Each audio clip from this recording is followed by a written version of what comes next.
probably easier for me to do that.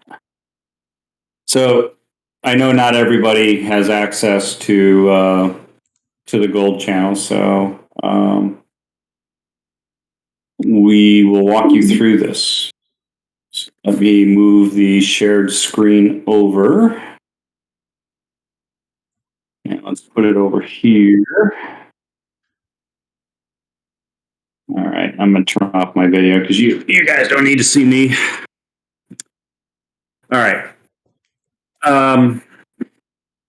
So earlier today, down in testing an EdgeRaider,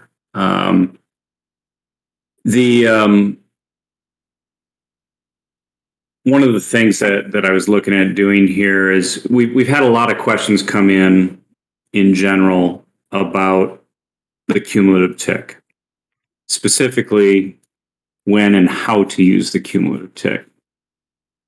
And so I've defined some different use cases or strategies, or however we want to, signals, however we want to describe them. And so one of them is called this ribbon inversion. And for those of you who have TOS, I apologize in advance. I have more history available than what you have in TOS. I think TOS is limited to 30 days. Look back, I have 10 years. So an inversion in TradeStation may not be the same thing in TOS, and I'll work with the TOS folks because I'm not a TOS person. I'll work with them. We'll try to figure out how do we bridge that gap. So I just want to. There were a couple of questions that came up this afternoon about TOS and where it relates to TradeStation. So, but this concept of ribbon inversion applies to both. The timing might be slightly different because of the look back, but nevertheless, it applies to both. So one of these signals is, go long when the shortest moving average, which we color red, by the way, crosses above the longest MA. And I'll show you an example of that here in a second. And go short or go to cash when the longest MA crosses above the shortest MA, right? So cyan crosses red from below. So when we do that, so here's some examples of this. Can everyone see this, or do you want me to blow it up? Yeah, we're good. Okay. Yeah. Okay. So basically, ignore all the white cumulative tick, and so basically, what this is saying, this is a bullish crossing, and when you have the red crossing the cyan from below, that says, hey, you guys need to pay attention, and this is going to be a long signal. The converse of that is true too. We've got red here, and it's crossing the cyan from above, and this says bearish crossing. So those are really the two kind of master signals. Now, for those of you who are relatively new to timing signals and TA in general, and of course our cumulative tick, the way we do it, this thing here is called the ribbon, and it's comprised of a series of moving averages. The red one is the shortest, and the cyan one is the longest. The inherent problem, and it is a problem, of using moving averages is that when you take two numbers, you add them together and divide by 2, for instance, which you get the average, there's always a delay. You do it with 3 numbers, 5 numbers, or in this particular case, multiple days of numbers. They always respond later. You get the transition long after the number you were averaging. So we're averaging this white line, and yet it's a period of time before we get a response. And if we go back to the other one, this is responding to the long side, but you can see the white line has already been above the cyan line for a long time. So there's a lag, and that lag is something that everyone's got to be aware of. All right, so that being said, so we've got these two signals, and so today's goal really was just to say, hey guys and gals, we've got this very basic. We're going to start with this long signal, meaning long time frame signal, and we're just going to effectively see how the system does when we just use this. So with using the EdgeRater software, we now can take the cumulative tick model, so this white model, and then all of these moving average models that we have in there, all this different data goes into EdgeRater, and we're able to come up with, hey, when we get these signals, when we get red crossing above cyan from below, what's that look like in terms of how long does that signal last? How many recurrences are there? And the converse of that, what happens when red crosses cyan from above and the signal goes away? And again, what's that look like? What's the number of occurrences? So let me explain this chart to you, because this is pretty important. What this is showing is a histogram. And a histogram, basically, we have what are called buckets, or bins, or is the technical term, but I call them just buckets. So in the buckets here are 10 wide. So we start with 1 and we go out to 10, and then 11 to 20, 21 to 30, 31 to 40, and you get the idea. And basically it says how many days when a signal occurs. So once this signal occurs, how long does it stay active, right? So this is basically saying when we get a long signal, which is the red signal going above the cyan line, on average, the majority of them are in this range, so out to about 40 days. So the majority are 11 out to here. So underneath this curve is really where we want to be. So when we get a bull signal, when we get red going above cyan, we tend to be sticky. Not always. You can see there's some down here, but not a lot, right? Only one occurrence in the 1 to 10. So when we do get that transition, it usually is there at least out to 20 days, right? 11 to 20, somewhere in that bin. So this bucket we're looking for. So we're not there yet, by the way, but we're in that particular bucket. The converse of this is true too, but note it's really short. It's much shorter than what we see here.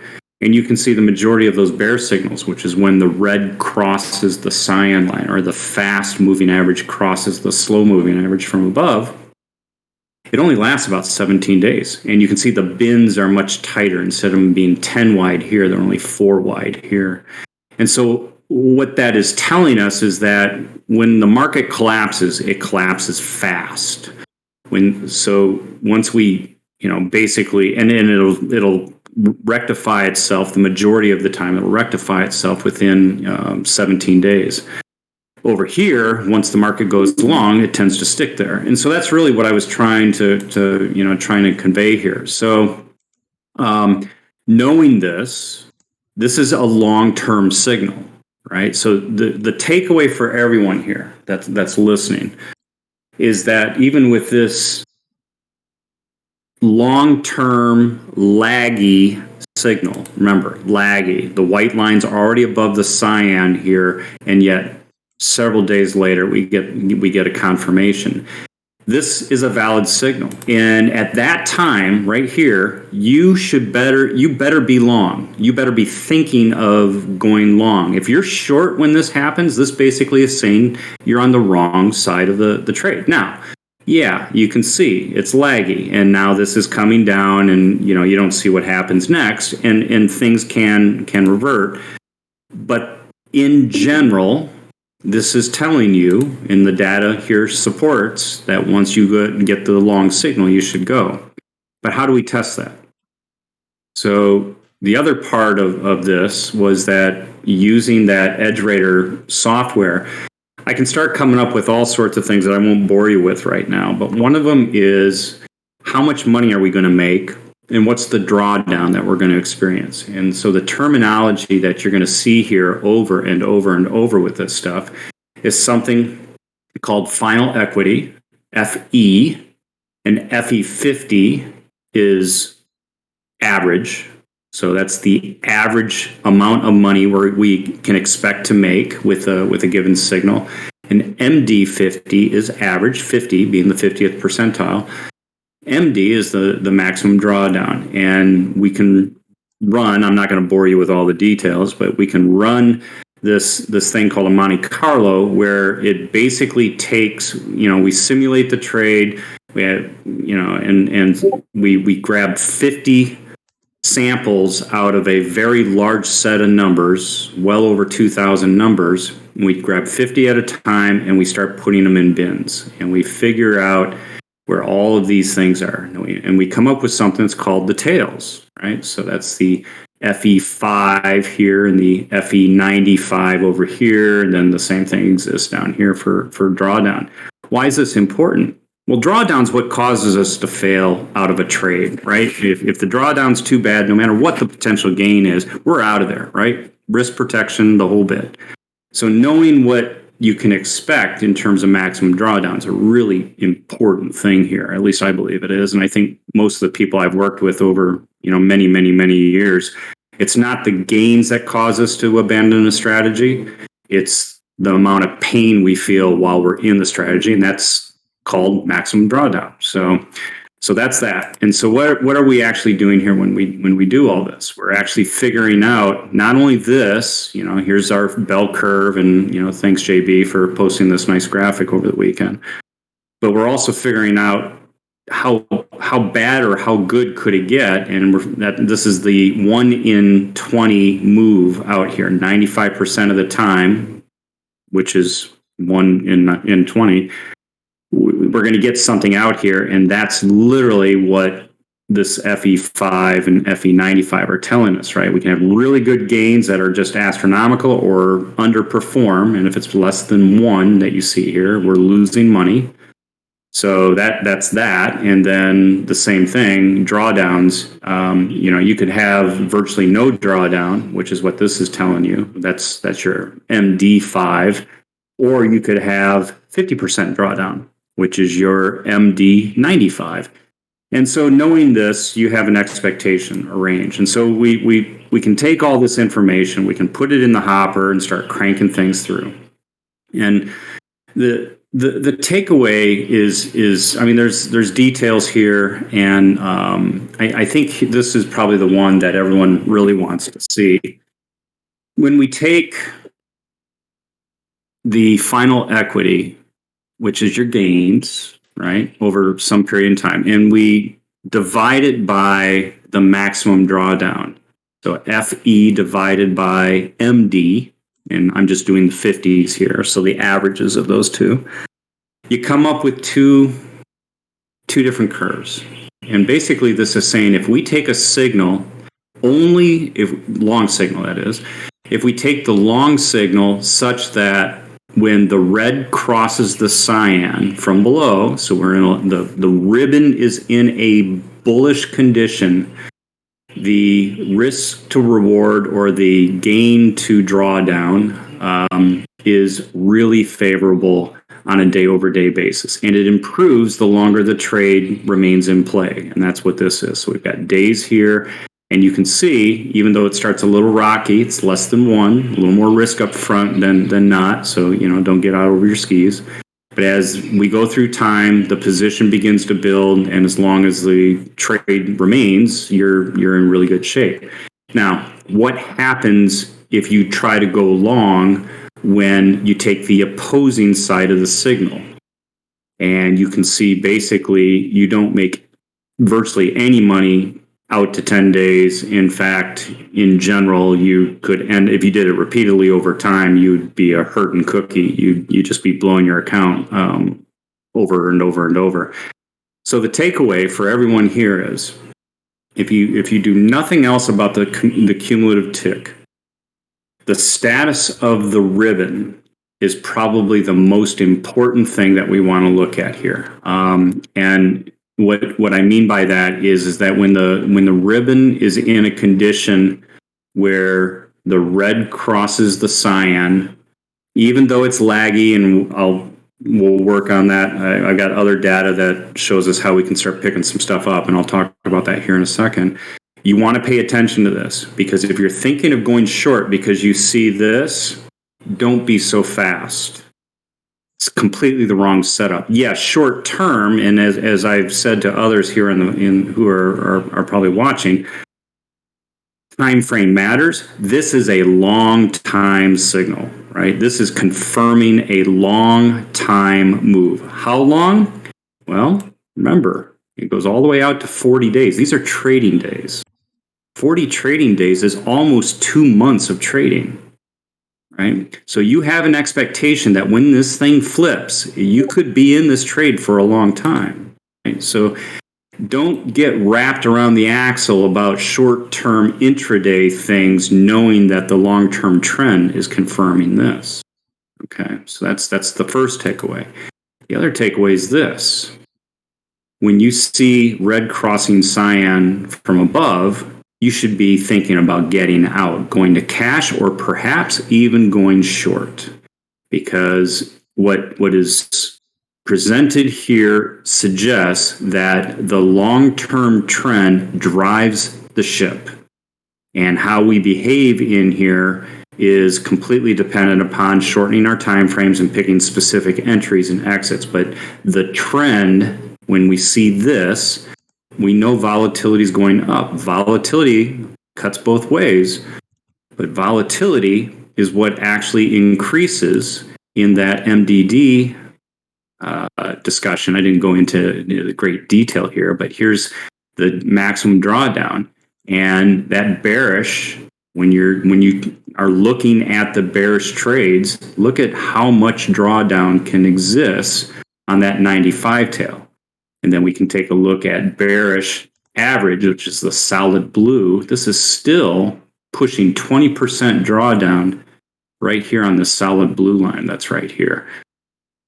The takeaway for everyone here is pay attention to the ribbon and the status of the ribbon. This is a foundational thing for us as traders in Gamma Edge to pay attention to this. Now, there's ways to improve on this. And I gave a kind of a little bit of foresight on this. The question inevitably is going to come, well, wait a second, right? So the blue line here, by the way, is what I was just talking about, right? So that's that, basically that risk reward or reward risk graph that I was just talking about. So there's only 46 signals over the course of a very, very long period of time. It's a very slow moving timer. Well, shoot, who wants to wait for 46 signals over 10 years? Nobody. So how do we use this as kind of a master indicator and then perhaps use other signals? Well, I did post in the forum some other things that I'm looking at. One of them is where the white CT crosses the short moving average, or the white CT crosses the red moving average, right? And basically takes us out of the trade. And I did it for both the cyan lines here, where you can see the white coming across cyan as a buy, or white coming across cyan as a sell. Well, when you do all that, when you look at that picture, you end up with actually this one. And that isn't always perfect, but it's not bad. Remember, you could be going against the market or not. So then I said, well, let's take this one, which is what I just showed you, all those ribbon charts where the white CT is moving above or below. And I married it with only go long or only go short in the direction that the primary ribbon is telling us to do. So for instance, if red is above cyan, and by now everyone should realize when the shortest is above the longest, that's an uptrend.